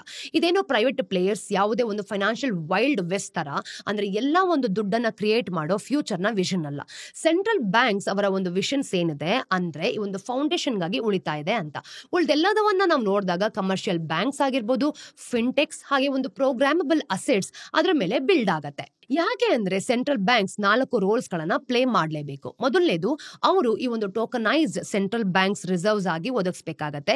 ಇವತ್ತು ಕಮರ್ಷಿಯಲ್ ಬ್ಯಾಂಕ್ಸ್ ಗಳನ್ನ ನಾವು ನೋಡಿದಾಗ ಸೆಂಟ್ರಲ್ ಬ್ಯಾಂಕ್ ದುಡ್ಡನ್ನ ಬಳಸ್ಕೊಂಡು ಒಬ್ರಿಗೊಬ್ರು ಈ ಒಂದು ಲಾರ್ಜ್ ಪೇಮೆಂಟ್ ಅನ್ನ ಸೆಟಲ್ ಮಾಡ್ಕೊಳ್ತಾರೆ. ಎಲ್ಲವೂ ಕೂಡ ನಂಬಿಕೆನ ಇಟ್ಕೊಳ್ಳುವಂತಹ ಒಂದು ಬೇಸ್ ಲೇಯರ್ ಮೇಲೆ ಇದ್ದ ಹಾಗೆ. ಇನ್ನು ಭವಿಷ್ಯದಲ್ಲಿ ಈ ಬೇಸ್ ಲೇಯರ್ ಕೂಡ ಒಂದು ಟೋಕನೈಸ್ಡ್ ಆಗ್ಬೇಕು. ಅಂದ್ರೆ ಅವುಗಳು ಇಲ್ಲದೆ ಇದ್ರೆ ನೀವು ಒಂದ್ಸತಿ ಯೋಚನೆ ಮಾಡಿ, ಸಿಸ್ಟಮ್ ಅಲ್ಲಿರೋ ಯಾವುದೇ ಅಂದ್ರೆ ಡಿಜಿಟಲ್ ಟೋಕನ್ಸ್ಗೆ ಆಂಕರ್ ಇಲ್ಲದೆ ಇರೋ ಹಾಗೆ ತೇಲ್ತಾ ಇರುತ್ತೆ. ಇನ್ನು ರಿಸರ್ವ್ಸ್ ತಾವೇ ಒಂದು ಟೋಕನೈಸ್ಡ್ ಆದಾಗ ಪ್ರತಿಯೊಂದು ಕೂಡ ಬೇರೆ ಒಂದು ಟ್ರಾನ್ಸಾಕ್ಷನ್ ಆಗಿರ್ಬೋದು, ನಂಬಿಕೆ ಮತ್ತೆ ಲೀಗಲ್ ಸರ್ಟನಿಟಿಯ ಒಂದು ಫೌಂಡೇಶನ್ ಮೇಲೆ ಬಿಲ್ಡ್ ಆಗುತ್ತೆ. ಎರಡನೇದು, ಸೆಂಟ್ರಲ್ ಬ್ಯಾಂಕ್ಸ್ ಈ ಒಂದು ಸಿಸ್ಟಮ್ಗೆ ರೂಲ್ಸ್ ಅನ್ನ ಸೆಟ್ ಮಾಡ್ಕೊಳ್ಳುತ್ತೆ. ಅವು ಒಂದು ಟೋಕನ್ಸ್ಗೆ ಲೀಗಲಿ ವ್ಯಾಲಿಡ್ ಅಂತ ಮಾನ್ಯತೆ ಸಹ ಕೊಡುತ್ತೆ. ಇನ್ನು ಸ್ಮಾರ್ಟ್ ಕಾಂಟ್ರಾಕ್ಟ್ಸ್ ನಾವು ನೋಡಿದಾಗ ಹೇಗೆ ಬಿಹೇವ್ ಮಾಡಬೇಕು ಅಂತ ಡಿಟರ್ಮೈನ್ ಮಾಡುತ್ತೆ ಕೂಡ. ಅಂದ್ರೆ ಇದರ ಒಂದು ತೊಂದರೆಗಳನ್ನ ಯಾವ ರೀತಿ ನಾವು ರಿಸಾಲ್ವ್ ಮಾಡಬೇಕು ಅನ್ನೋ ಒಂದು ಸಿಸ್ಟಮ್ ನ ಕ್ರಿಯೇಟ್ ಮಾಡುತ್ತೆ. ಅಂದ್ರೆ ವೆರಿ ಕ್ಲಿಯರ್, ಇನ್ನು ಸೆಂಟ್ರಲಿ ಡಿಫೈನ್ಡ್ ರೂಲ್ಸ್ ಇಲ್ಲದೆ ಸಿಸ್ಟಮ್ ಗೊಂದಲಕ್ಕೆ ಬೀಳ್ಬಹುದು ಸಹ. ಅಂದ್ರೆ ಪ್ರತಿಯೊಬ್ರು ಪ್ಲೇಯರ್ ತಮ್ಮದೇ ಆದ ಒಂದು ಸ್ಟ್ಯಾಂಡರ್ಡ್ಸ್ ಅನ್ನ ಸೆಟ್ ಮಾಡ್ಕೊಳ್ತಾ ಹೋಗ್ತಾರೆ. ಮೂರನೇದು, ಅವರು ಕನೆಕ್ಟರ್ಸ್ ಆಗಿ ಆಕ್ಟ್ ಮಾಡಬೇಕು. ಅಂದ್ರೆ ಸ್ಮಾರ್ಟ್ ಫೋನ್ ಆಪರೇಟಿಂಗ್ ಸಿಸ್ಟಮ್ ಏನಿರುತ್ತೆ ಅದು ಡೆವಲಪರ್ಸ್ಗೆ ಆಪ್ಸ್ ಗಳ ಒಂದು ಬಿಲ್ಡ್ ಮಾಡೋದಕ್ಕೆ ಅಲೋ ಮಾಡುತ್ತೆ.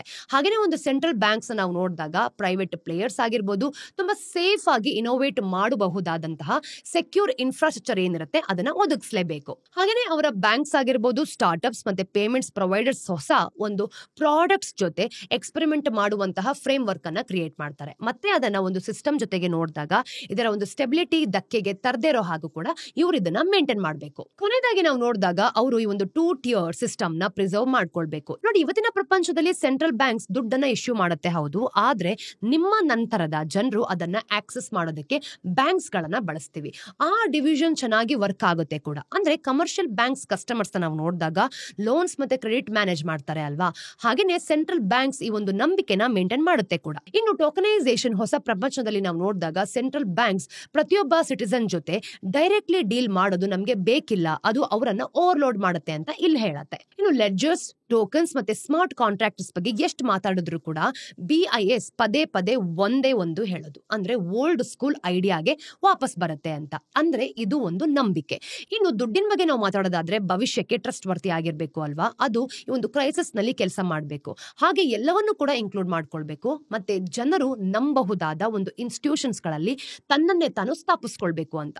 ಒಂದು ಸಿಸ್ಟಮ್ಗೆ ಈ ಒಂದು ನಂಬಿಕೆ ಇದ್ರೆ ಮಾತ್ರ ಅದು ತಮ್ಮ ಒಂದು ಕರೆಂಟ್ ಸಿಸ್ಟಮ್ ಆಫ್ ದುಡ್ಡಿಂದ ಒಂದು ಟ್ರೂ ಎವಲ್ಯೂಷನ್ ಆಗಿ ಇರುತ್ತೆ. ಈಗ ನಮ್ಮ ಒಂದು ಮಾನಿಟರಿ ಸಿಸ್ಟಮ್ ನಾವು ನೋಡಿದಾಗ ಸಂಪೂರ್ಣವಾಗಿ ಕ್ರಿಪ್ಟೋ ಕರೆನ್ಸಿ ತರದ ಒಂದು ರಿಪ್ಲೇಸ್ ಮಾಡುವಂತಹ ಜ್ವರ ಇದ್ದ ಹಾಗೆ ಕಾಣುತ್ತೆ. ಆದ್ರೆ ನಾವು ಈ ಒಂದು ಮನಿ ಫೌಂಡೇಶನ್ ಏನಿದೆ ಅದನ್ನ ಸ್ಟ್ರಾಂಗ್ ಆಗಿ ಇಟ್ಕೊಂಡು ಅದರ ಫೀಚರ್ಸ್ ನ ಬಳಸಿ ಈ ಒಂದು ಸಿಸ್ಟಮ್ ಆಫ್ ಮನಿನ ರೀಡಿಸೈನ್ ಸಹ ಮಾಡ್ಕೊಳ್ಬಹುದು. ಟೋಕನೈಸೇಷನ್ ಸರಿಯಾಗಿ ನಾವು ಮಾಡಿದ್ರೆ ಅವರು ವಾದಿಸೋ ಪ್ರಕಾರ ಅದು ಆ ಫೌಂಡೇಶನ್ ನ ಇನ್ನು ಸ್ಟ್ರಾಂಗ್ ಆಗಿ ಮಾಡ್ಕೊಳ್ತಾ ಹೋಗುತ್ತೆ. ನೋಡಿ ಸ್ನೇಹಿತರೆ, ಇದಷ್ಟು ಇವತ್ತಿನ ಸ್ಟೋರೀಸ್ ನ ಅಪ್ಡೇಟ್ಸ್ ಟಿಡ್ಬಿಟ್ಸ್ ಏನು ಅಂತ ನೋಡ್ಕೊಂಬರೋಣ. Number 1, government toll operate transfer TOT ಅಂತ ಏನ್ ಹೇಳ್ತೀವಿ, ಇದರ ಒಂದು ಮಾಡೆಲ್ ನ ಅಫಿಷಿಯಲಿ ಡಿಸ್ಕಂಟಿನ್ಯೂ ಮಾಡಿದೆ. NHAI ನ ಇದುವರೆಗೂ ನಾವು ನೋಡಿದಾಗ ಟೋಟಲ್ ಅಸೆಟ್ ಮಾನಿಟೈಸೇಷನ್ 35.1% ಭಾಗ ಅಂದ್ರೆ 48,995 crores ಗಿಂತ ಹೆಚ್ಚು ಇದೇ ಮಾಡೆಲ್ ನಿಂದ ಬಂದಿದ್ದು ಹೌದು. ಇನ್ನು ಯೂನಿಯನ್ ಮಿನಿಸ್ಟರ್ ನಿತಿನ್ ಗಡ್ಕರಿ ಈ ಬದಲಾವಣೆಯನ್ನ ಕನ್ಫರ್ಮ್ ಮಾಡಿದ್ದಾರೆ. ಇನ್ನು ಫಾರಿನ್ ಇನ್ವೆಸ್ಟರ್ಸ್ ಗೆ ಸಿಗ್ತಿದ್ದ ಅಸಮಾಧಾನದ ಲಾಭ ನಾನು ನೋಡಿದಾಗ ಮತ್ತೆ ಲಿಮಿಟೆಡ್ ಡೊಮೆಸ್ಟಿಕ್ ಆಕ್ಸೆಸ್ ಬಗ್ಗೆ ಇದ್ದ ಕನ್ಸರ್ನ್ ಸಹ ಇದಕ್ಕೆ ಕಾರಣ ಅಂತ ಅವ್ರು ಹೇಳಿದ್ದಾರೆ. ಈ ಫೋಕಸ್ ನಾವು ನೋಡಿದಾಗ ಈಗ ಪೂರ್ತಿಯಾಗಿ ಇನ್ಫ್ರಾಸ್ಟ್ರಕ್ಚರ್ ಏನಿದೆ ಅದರ ಒಂದು ಇನ್ವೆಸ್ಟ್ಮೆಂಟ್ ಟ್ರಸ್ಟ್ ಕಡೆಗೆ ಸಾಗಿಸ್ತಿದೆ ಕೂಡ. ಇನ್ನು ಇನ್ವೆಟ್ಸ್ ನಾವು ನೋಡಿದಾಗ ಇದರ ಇನ್ವೆಸ್ಟರ್ಸ್ ಗೆ ಸುಮಾರು 8.05% ರಿಟರ್ನ್ಸ್ ನ ಆಫರ್ ಮಾಡುವಂತಹ ಎಕ್ಸ್ಪೆಕ್ಟೇಷನ್ಸ್ ಕೂಡ ಇದೆ. ಅಂದ್ರೆ FY 2022 ಮತ್ತೆ 25 ನಾವು ನೋಡಿದಾಗ 1.6 ಟ್ರಿಲಿಯನ್ ಮಾನಿಟೈಸೇಷನ್ ಟಾರ್ಗೆಟ್ ನ 71% ಭಾಗವನ್ನ ಈಗಾಗಲೇ ಅಚೀವ್ ಮಾಡಿತ್ತು. ಇದರಲ್ಲಿ ಹೆಚ್ಚಿನ ಪಾಲು TOT ಇಂದಾನೆ ಬಂದಿದ್ದು. ಅಂದ್ರೆ ಮಿನಿಸ್ಟ್ರಿ ಪ್ರತಿ ಕ್ವಾರ್ಟರ್ಗೆ 3 ಹೊಸ TOT ಬಂಡಲ್ಸ್ ನ ಪ್ಲಾನ್ ಕೂಡ ಮಾಡ್ತಿತ್ತು. ಆದ್ರೆ ಈ ಡೈರೆಕ್ಷನ್ ತಕ್ಷಣ ನಾವು ನೋಡಿದಾಗ ಈಗ ಓವರ್ ರೂಲ್ಡ್ ಮಾಡಲಾಗ್ತಿದೆ. ಬದಲಿಗೆ ಗಡ್ಕರಿ ಅವರು NITI ಆಯೋಗ್ ಜೊತೆ ಪರ್ಸನಲಿ ಇಂಟರ್ವ್ಯೂನ್ ಮಾಡಿಕೊಂಡು ಟಾರ್ಗೆಟ್ ನ ರಿವೈಸ್ ಮಾಡ್ತಿದ್ದಾರೆ. ಈಗ ಆ ಟಾರ್ಗೆಟ್ಸ್ ಗಳನ್ನ ನಾವು ನೋಡಿದಾಗ ಕೇವಲ ಇನ್ವೆಟ್ಸ್ ಮೂಲಕನೇ ಮೀಟ್ ಮಾಡಲಾಗುತ್ತೆ ಅಂತ ಕನ್ಫರ್ಮ್ ಮಾಡಿದ್ದಾರೆ ಕೂಡ. ನಂಬರ್ 2, ಟಾಟಾ ಕ್ಯಾಪಿಟಲ್ ಲಿಮಿಟೆಡ್ ತಮ್ಮ ಒಂದು ಪ್ರಪೋಸ್ಡ್ IPOಗೂ ಮುಂಚೆ ಕ್ಯಾಪಿಟಲ್ ರೇಸಿಂಗ್ ಎಫರ್ಟ್ಸ್ ನ ಭಾಗವಾಗಿ 1752 ಕ್ರೌರ್ಸ್ ಮೌಲ್ಯದ ಒಂದು ರೈಟ್ಸ್ ಇಶ್ಯೂನ ಲಾಂಚ್ ಮಾಡ್ತಿದೆ. ಈ IPO ನಾವು ನೋಡಿದಾಗ ಸೆಪ್ಟೆಂಬರ್ 2025 ಹೊತ್ತಿಗೆ ಬರುವಂತಹ ಎಕ್ಸ್ಪೆಕ್ಟೇಷನ್ ಕೂಡ ಇದೆ. ಇನ್ನು ಕಂಪನಿಯಲ್ಲಿ 93% ಸ್ಟೇಕ್ ಅನ್ನು ಹೊಂದಿರೋ ಒಂದು ಟಾಟಾ ಸನ್ಸ್ ಈ ಇಶ್ಯೂನ ಸುಮಾರು 1630 ಕ್ರೋರ್ಸ್ಗೆ ಸಬ್ಸ್ಕ್ರೈಬ್ ಮಾಡಲಿದೆ ಅಂತ. ಇನ್ನು ಕಳೆದ ವರ್ಷ ಮಾರ್ಚ್ 2024 ನಡೆದಿದ್ದ ಒಂದು ಪ್ರೀವಿಯಸ್ ರೈಟ್ಸ್ ಇಶ್ಯೂನಲ್ಲೂ ಕೂಡ ರೇಸ್ ಆಗಿದ್ದ 1501 ಕ್ರೋರ್ಸ್ ಅಂದ್ರೆ ಪೈಕಿ 1400 ಕ್ರೋರ್ಸ್ ನ ಟಾಟಾ ಸನ್ಸ್ ಇನ್ಫ್ಯೂಸ್ ಮಾಡಿತ್ತು. ಇದೇ ಬೋರ್ಡ್ ಮೀಟಿಂಗ್ ನಲ್ಲಿ Tata capital NCDs, green bonds ಮತ್ತೆ ಬೇರೆ ಮಾರ್ಕೆಟ್ ಲಿಂಕ್ಡ್ ಇನ್ಸ್ಟ್ರೂಮೆಂಟ್ಸ್ ಮೂಲಕ 30,000 ಕ್ರೋರ್ಸ್ ತನಕ ಡೆಟ್ ರೇಸ್ ಮಾಡುವಂತಹ ಅಪ್ರೂವ್ ಮಾಡ್ಕೊಂಡಿದೆ. ಈ ಫಂಡ್ಸ್ ನಾವು ನೋಡಿದಾಗ ಕಂಪನಿಯ ಒಂದು ಲೆಂಡಿಂಗ್ ಆಪರೇಷನ್ಸ್ ಗೆ ಸಪೋರ್ಟ್ ಮಾಡೋ ಮತ್ತೆ ಅದರ ಒಂದು ಬ್ಯಾಲೆನ್ಸ್ ಶೀಟ್ಸ್ ನ ತುಂಬಾ ಸ್ಟ್ರೆಂತ್ ಮಾಡೋ ಉದ್ದೇಶನೂ ಕೂಡ ಇಟ್ಕೊಂಡಿದೆ. RBI ಇಂದ ಒಂದು ಅಪ್ಪರ್ ಲೇಯರ್ NBFC ಅಂತ ಕ್ಲಾಸಿಫೈಡ್ ಆಗಿರೋ ಟಾಟಾ ಕ್ಯಾಪಿಟಲ್ ರೆಗ್ಯುಲೇಟರಿ ನಾರ್ಮ್ಸ್ ಪ್ರಕಾರ ಸೆಪ್ಟೆಂಬರ್ 2025 ಒಳಗೆ ಲಿಸ್ಟ್ ಆಗಲೇಬೇಕು ಅಂತ. ಕಂಪನಿ ಈಗಾಗಲೇ IPOಗೆ ಸೆಬಿ ಅಪ್ರೂವಲ್ ಕೂಡ ಪಡ್ಕೊಂಡಿದೆ. ಕೊನೆಯ ಟಿಡ್ಬಿಟ್, ಬಯೋಕಾನ್ ಒಂದು ಸೆಮಿಗ್ಲುಟೈಡ್ ಬೇಸ್ಡ್ ಡ್ರಗ್ಸ್ ಆದ ಈ ಒಂದು ಒಜಾಂಪಿಕ್ ಮತ್ತೆ ವೆಗೋವಿ ಈ ಒಂದು ಜನರಿಕ್ ವರ್ಷನ್ ನಾವು ನೋಡಿದಾಗ ಚೈನಾದಲ್ಲಿ ಲಾಂಚ್ ಮಾಡೋ ತಮ್ಮ ಒಂದು ಪ್ಲಾನ್ಸ್ ನ ಅಫಿಷಿಯಲಿ ವಿಡ್ರಾ ಮಾಡ್ಕೊಂಡಿದೆ. ಇದಕ್ಕೆ ಕಾರಣ ಸ್ಯಾಚುರೇಟೆಡ್ ಮಾರ್ಕೆಟ್ ಅಂತ ಹೇಳ್ಬೋದು. ಕನಿಷ್ಠ 15 ಚೈನೀಸ್ ಡ್ರಗ್ ಮೇಕರ್ಸ್ ಈಗಾಗಲೇ ಪಾಪ್ಯುಲರ್ ಆದ ಈ ಡಯಾಬಿಟಿಸ್ ಮತ್ತೆ ವೇಟ್ ಲಾಸ್ ಡ್ರಗ್ಸ್ ನ ಈ ಒಂದು ಬಯೋಸಿಮಿಲರ್ ಡೆವಲಪ್ ಮಾಡ್ತಿರೋ ಸಮಯದಲ್ಲಿ ಈ ಮೂವ್ ಬಂದಿದೆ ಅಂತ ಹೇಳ್ತಿರೋದು. ಇನ್ನು ಬಯೋಕಾನ್ ಈ ಹಿಂದೆ ಕ್ಲಿನಿಕಲ್ ಟ್ರಯಲ್ಸ್ ನ ನಡೆಸಿದ್ರು ಕೂಡ ಚೈನಾದಲ್ಲಿ ಫಿನಿಶ್ಡ್ ಫಾರ್ಮುಲೇಷನ್ ಏನಿದೆ ಅಥವಾ ಒಂದು ಆಕ್ಟಿವ್ ಫಾರ್ಮಾಸ್ಯೂಟಿಕಲ್ ಇಂಗ್ರೀಡಿಯೆಂಟ್ ಏನಿದೆ ಇದರ ಎರಡರಲ್ಲೂ ಕೂಡ ರಿಜಿಸ್ಟರ್ ಅಥವಾ ಸಪ್ಲೈ ಮಾಡದಿರೋದಕ್ಕೆ ಒಂದು ಡಿಸೈಡ್ ಮಾಡ್ಕೊಂಡಿದೆ. ಅಂದ್ರೆ ಚೈನಾದಲ್ಲಿ ಸೆಮಿಗ್ಲುಟೈಡ್ ಪೇಟೆಂಟ್ ನಾವು ನೋಡಿದಾಗ ಅರ್ಲಿ 2026 ಎಕ್ಸ್ಪೈರ್ ಆಗಲಿರೋ ಒಂದು ಸಮಯದಲ್ಲಿ ಈ ಡಿಸಿಷನ್ ಬಂದಿದೆ ಅಂತ. ಇನ್ನು ಕಂಪನಿ ಈಗ ತನ್ನ ಒಂದು ಸೆಮಿಗ್ಲುಟೈಡ್ ಪೋರ್ಟ್ಫೋಲಿಯೋಗಾಗಿ ಬೇರೆ ಒಂದು ಗ್ಲೋಬಲ್ ಮಾರ್ಕೆಟ್ಸ್ ಮೇಲೆ ಫೋಕಸ್ ಮಾಡ್ತಿದೆ ಅಂತ. ಇನ್ನು ಬಯೋಕಾನ್ ನಾವು ನೋಡಿದಾಗ ಈ ಎಕ್ಸಿಟ್ ಏನಿದೆ ಇದು ಹೈ ಡಿಮ್ಯಾಂಡ್ ಥೆರಪೆಟಿಕ್ ಏರಿಯಾಸ್ ಗಳಲ್ಲಿ ಲೋಕಲ್ ಕಾಂಪಿಟೇಷನ್ ನ ಹೆಚ್ಚುತ್ತಿರೋ ಒಂದು ಪ್ರೆಸೆನ್ಸ್ ನ ಹೈಲೈಟ್ ಮಾಡುತ್ತೆ ಕೂಡ. ಸ್ನೇಹಿತರೆ, ಇದಷ್ಟು ಇವತ್ತಿನ ಝೀರೋದ ಮಾರ್ಕೆಟ್ಸ್ ನ ದ ಡೈಲಿ ಬ್ರೀಫ್ ನ ಅಪ್ಡೇಟ್ಸ್. ನಿಮಗೆ ವಿಡಿಯೋ ಇಷ್ಟ ಆಗಿದ್ರೆ ಲೈಕ್ ಮಾಡಿ, ಶೇರ್ ಮಾಡಿ, ಸಬ್ಸ್ಕ್ರೈಬ್ ಮಾಡಿ. ಮತ್ತಷ್ಟು ದ ಡೈಲಿ ಬ್ರೀಫ್ ಅಪ್ಡೇಟ್ಸ್ ಒಂದಿಗೆ ನಾನು ನಿಮಗೆ ಮುಂದಿನ ವಿಡಿಯೋಲಿ ಸಿಗ್ತೀನಿ. Till then take care.